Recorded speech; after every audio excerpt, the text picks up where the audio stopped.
Temescal Valley fail, how active should the city be in acquiring, protecting, and enhancing open spaces, trails, and parklands, especially since the Foothill Green River connection is bringing further housing developments to the border of the Forest and Skyline Trail? Karen? Well, our general plan, which is something that we update on a regular basis, identifies those areas of open space.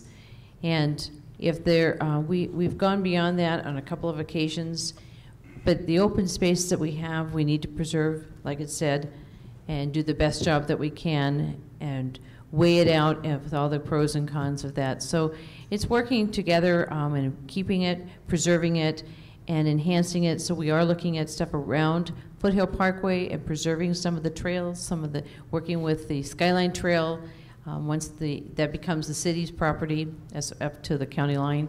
And there's many things that we're looking at for open space. Mr. Montan has been working very passionately on the Santa Ana River Trail. So trails are very important to this council, and we are looking at to improve them and expand them.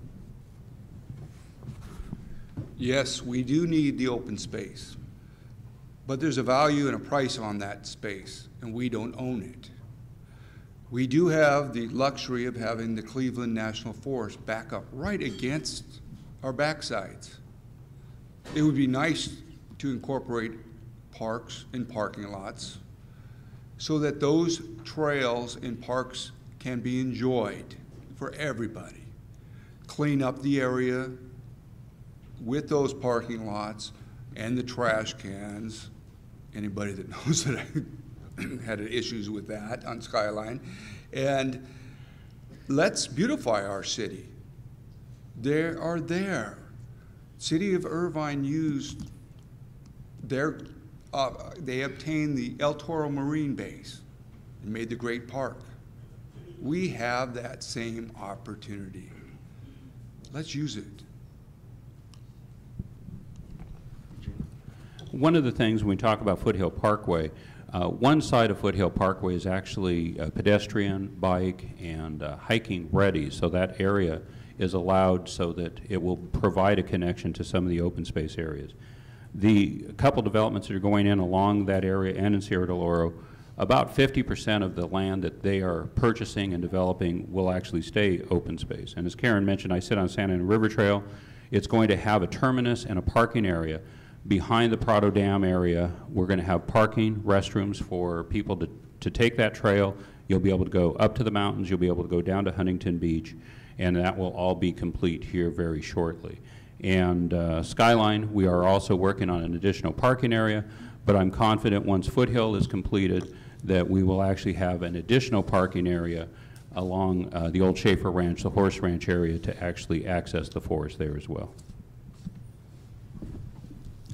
Open spaces are very important for the growth of our city and for the youth to be able to get out and exercise and have fun. I'd love to be able to send my kids out on hiking trails and bike trails just to get them out away from the Xbox. I think they spend a lot too much time playing inside. But I think as a city, we don't ask the right questions, and I think we've missed the boat on several different projects. And so when we built these housing developments up by the Skyline Trail, we should have been asking, well, look at all the people that go up there to hike. What are we going to do to deal with all of the people that are up there? Are we going to have some kind of a trailhead, some kind of an open space that allows for that? We're kind of backpedaling now, creating parking spaces and doing everything that's going on to solve this issue. But that should have been a question up front. And bike paths and other trails to go through the city. As the city was developed with the South Corona and all these housing developments, we should have been asking those questions at that point now. It's great that we're going forward and we're fixing these issues as we go on, and the Santa Ana River Trail will be a great trail system as it kind of meanders from the beach all the way up to the mountains and such, and we'll be able to ride bikes and do all that kind of stuff.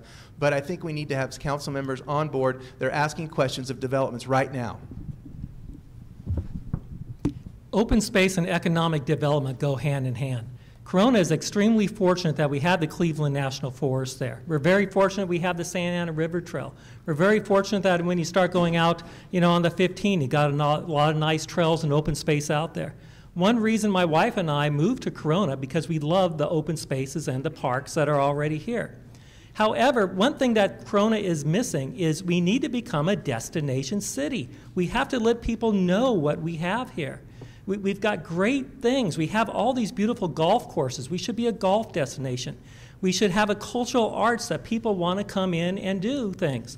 You know, like Don Kindred, I see him in the audience tonight. He has the Corona Symphony, October 18th. I gave you a plug there, Don. What that does is when people come into Corona, it actually brings in $19.50 per person that is spent in the economy, not just on the ticket for the Corona Symphony, but because people go out to yogurt afterwards or out to dinner before. We need to promote Corona with all the things that we have. We need to advertise it and make sure that Corona becomes a destination city.